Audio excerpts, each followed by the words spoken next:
We've had absolutely no details about what is in the revised plan that the Americans and the Ukrainians have worked out. We are often told that there are two main sticking points, which are security guarantees and territory. Is Ukraine prepared to make any territorial concessions beyond what the Russians have already occupied? The answer coming from Kyiv has been no. We don't hear about all sorts of other points that were in the original 28-point plan that were unacceptable to the Ukrainians. Amnesty, for example, for Russian war crimes. Have the Ukrainians decided they agree to that, or have the Americans agreed that it shouldn't be in there?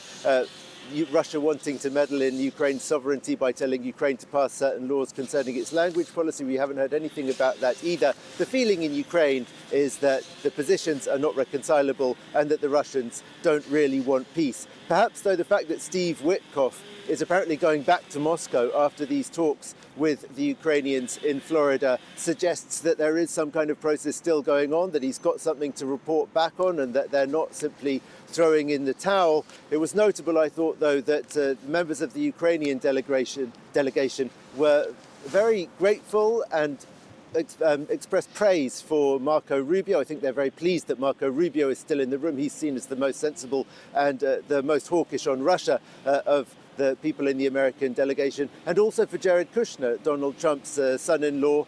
Sergei Kislitsa was at pains to point out how constructive he found Jared Kushner's attitude to be. None of them mentioned Steve Witkoff, who was the host. Indeed, yeah. Meanwhile, of course, Gulliver, we've got Volodymyr Zelensky heading here to Paris today.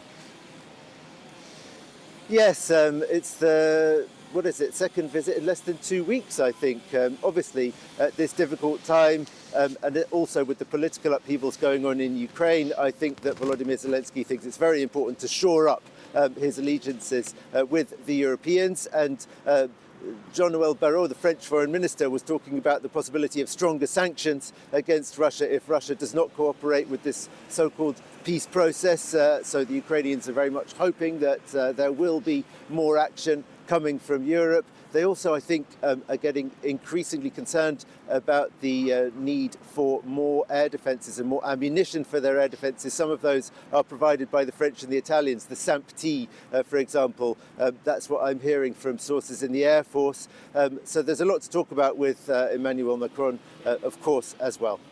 Gulliver, thanks very much. Gulliver Cragg joining us live there from Kyiv, and I'll talk